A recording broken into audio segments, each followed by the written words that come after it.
Assalamualaikum. Assalamualaikum warahmatullahi wabarakatuh. Selamat pagi anak-anakku, siswa SMAN 1 Kalijati yang hebat. Perkenalkan, nama Ibu Eva Sophia. Ibu adalah guru bimbingan dan konseling atau konselor di SMAN 1 Kalijati. Kita bersyukur hari ini masih diberi kesehatan, masih diberi kesempatan untuk beraktivitas meskipun lewat daring ya.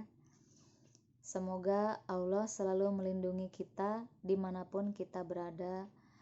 Semoga Allah segera menjadikan situasi ini normal kembali. Ibu yakin kalian juga sudah rindu untuk beraktivitas secara normal. Sama ya. Kami sebagai para guru juga kangen dengan situasi normal seperti biasa. Anak-anakku yang Ibu banggakan, kali ini Ibu akan mengajak Anda untuk membicarakan tentang budayakan kebersihan. Biasa ya, kalian pasti sudah familiar dengan materi ini, budaya bersih. Apa sih yang harus dibicarakan menurut kalian? Budaya bersih. Intinya apa? Harus hidup bersih.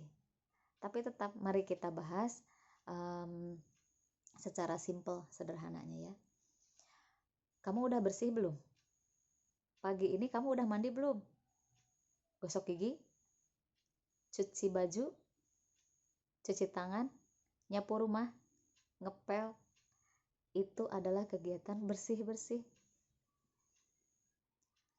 Kebersihan itu berarti suatu keadaan di mana bebas debu, sampah, bau, ya.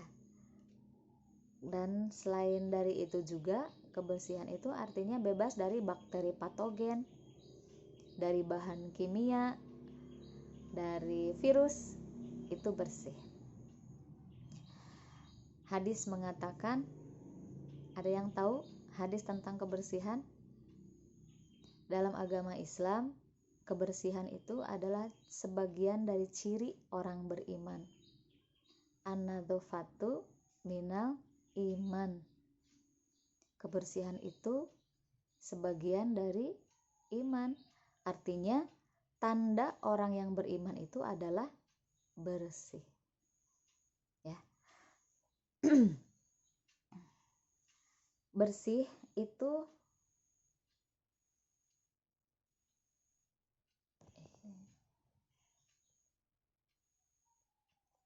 Oke, maaf terjeda ya. Bersih itu ada beberapa macam. Pertama, bersih diri. Bersih diri, lihat badan kamu mulai dari atas sampai bawah. Bersih enggak? Kamu melakukan enggak bersih-bersihnya untuk diri? Kemudian selain diri itu adalah pakaian yang kita gunakan, barang yang kita gunakan, bersih enggak? Bersih diri berarti dari mandi, gosok gigi, kemudian menjaga kebersihan telinga, bau badan ya, itu bersih diri. Kemudian yang kedua, bersih lingkungan. Lingkungan itu sesuatu di luar diri kita. Kalau kita ada di rumah, berarti di lingkungan rumah. Bagaimana lingkungan rumah kita? Dia bersih dari debu enggak? Dia bersih dari sampah enggak? Dia bersih dari bau enggak?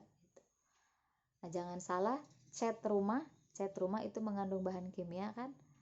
Nah, itu kita terbebas enggak dari hal itu? Ya. Di sekolah, bagaimana? Sampahnya banyak enggak? Di ruang kelas, ada sampah enggak? Terus anak-anak itu suka kreatif kalau buang sampah itu di kolong tempat belajar ya, di kolong meja dijadikan tempat sampah. Nah, itu bersih enggak? Kemudian tempat umum. Di tempat umum berarti tempat yang kita datangi sama-sama, seperti pasar malam. Siapa yang suka ke pasar malam? Nggak boleh kerumun ya sekarang. Di pasar, di tempat umum, sekolah termasuk tempat umum karena di situ berkumpul orang banyak. Bagaimana kebersihannya di sana ya? Itu yang harus bersih. Diri kita bersih, lingkungan kita juga bersih. Okay. Nah, untuk bersih ini tidak bisa hanya diucapkan, ya udah bersih, ya udah bersih. Di sini temanya budayakan. Kalau berbicara budaya, artinya ada hubungannya dengan akal dan pikiran. Jadi bersih tidak hanya budaya bersih tidak hanya dengan cukup menuliskan jagalah kebersihan, itu sudah bersih, enggak. Budayakan kebersihan artinya akal dan pikiran kita enggak nyaman ketika ada sampah, enggak nyaman ketika satu tempat kotor, enggak nyaman ketika ada bau yang tidak enak. Kenapa begitu? Karena sudah jadi budaya, pokoknya harus bersih. Akal dan pikiran kita tidak sreg ketika satu lingkungan tidak bersih ya. Nah,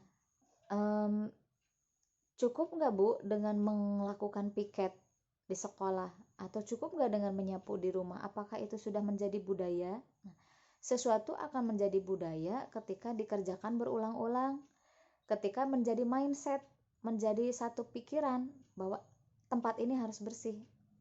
Kalau kamu udah lihat cangkang permen di kelas dan kamu tergerak kemudian untuk ngambil, buang, nah itu sudah jadi budaya, sudah jadi kebiasaan kamu.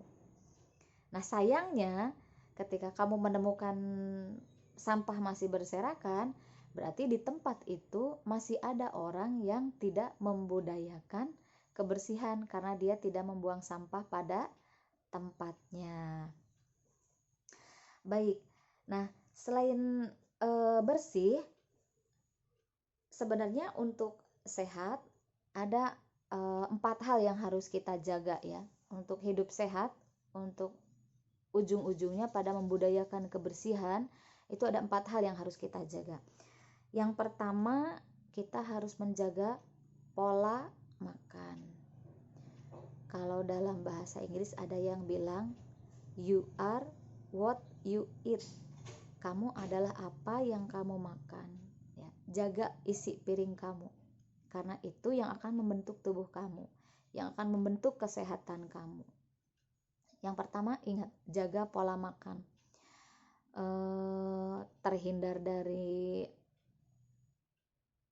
pewarna buatan, pemanis buatan, jangan terlalu banyak gula, garam, karbo ya. Yang harus banyak itu apa? Air putih, serat, kemudian buah-buahan. Nah, itu yang harus banyak. Lihat pola makannya. Harus seimbang antara yang kita butuhkan. Yang sering Ibu lihat, Ibu amati, yang terjadi biasanya pada siswa, itu pertama, pagi-pagi tidak sarapan. Dari rumah tidak sarapan. Padahal sarapan itu paling penting, karena sarapan itu bisa meningkatkan daya tahan tubuh ya. Kemudian membantu konsentrasi belajar. Jadi kita kan sudah tidur selama kurang lebih 6-8 jam. Pagi-pagi bangun, kemudian langsung beraktivitas, itu tentu tubuh akan merasa capek karena belum mendapat asupan. Nah, jadi bangun tidur, selesai beraktivitas dan lain-lain, sempatkan untuk sarapan sebelum ke sekolah.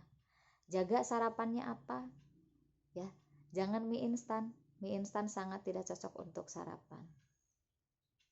Nah, justru yang Ibu lihat di siswa biasanya ketika situasi normal, pagi tidak sarapan, kemudian sebelum belajar ke kantin, yang dimakan apa? Mie. Mie-nya bagaimana? pakai saus, pakai sambal dari cabai kering. Nah, itu mungkin seger, mungkin enak, tapi bagaimana kondisi badan kamu menerima itu harus dipertimbangkan. Itu yang satu ya, jaga pola makan. Apa yang kita makan, bagaimana makanan kita harus diperhatikan. Kemudian yang kedua, yaitu tadi pola hidup bersih. Biasakan cuci tangan, mandi 2 hari sekali, 2 kali sehari, gosok gigi, ya. Kemudian cuci pakaian kita, lingkungan kita bersih. Jaga itu, pola hidup bersih. Kemudian yang ketiga, istirahat, pola istirahat. Istirahat itu yang dibutuhkan orang bermacam-macam ya, tapi normalnya itu antara 6 sampai 8 jam ya. Bu, aku mah 12 jam, kelebihan ya. Jadinya nanti pusing, kelebihan tidur. 6 sampai 8 jam aja cukup. Tidak boleh begadang. Tidak boleh begadang karena begadang itu tidak ada sama sekali manfaatnya ya. Malah membuat kepala kita pusing, waktu istirahat kita menjadi mundur. Jadi badan itu menyesuaikan diri gitu. Badan itu menyesuaikan diri.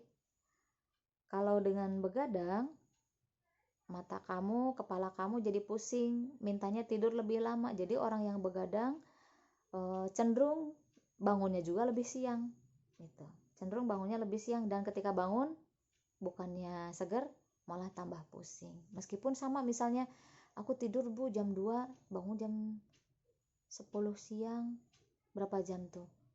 Ya, sama aja Bu, tapi kan jadi pusing karena bukan waktunya tidur gitu. Kemudian yang terakhir yang harus kamu jaga adalah olahraga ya. Olahraga itu katanya menurut teori yang pernah Ibu baca harus olahraga dalam seminggu itu kira-kira 150 menit. Kamu bagilah, mau 30 menit kali 5 kali, mau 50 menit kali 3 kali, terserah. Tapi dalam seminggu harus ada ritme waktu olahraga itu sekitar 150 menit ya. Itu yang harus dijaga. Pola makan, pola hidup bersih, kemudian pola istirahat, yang keempat olahraga. Perhatikan 4 ini. Nah, 4 ini yang menggiring kamu kepada hidup sehat. Nah, di dalam 4 pola ini, di sana ada pola hidup bersih. Ya, Ibu ulangi lagi, pola hidup bersih tidak bisa menjadi budaya kalau belum tersimpan dalam pikiran kamu, tersimpan dalam perasaannya kamu, bahwa kamu nyaman dengan lingkungan bersih. Ketika kamu nyaman dengan lingkungan yang kotor, kamu nyaman-nyaman aja tuh duduk dekat sampah, kamu nyaman aja tuh lihat sampah nambruk ya, itu belum jadi budaya. Jadi ingat, budaya diawali dari kebiasaan. Biasakan. Sekarang setelah video ini berakhir, Ibu minta kamu cek di kamar kamu, cek di rumah kamu, bagian mana yang belum bersihkan. Ya, sederhana saja hari ini dari Ibu.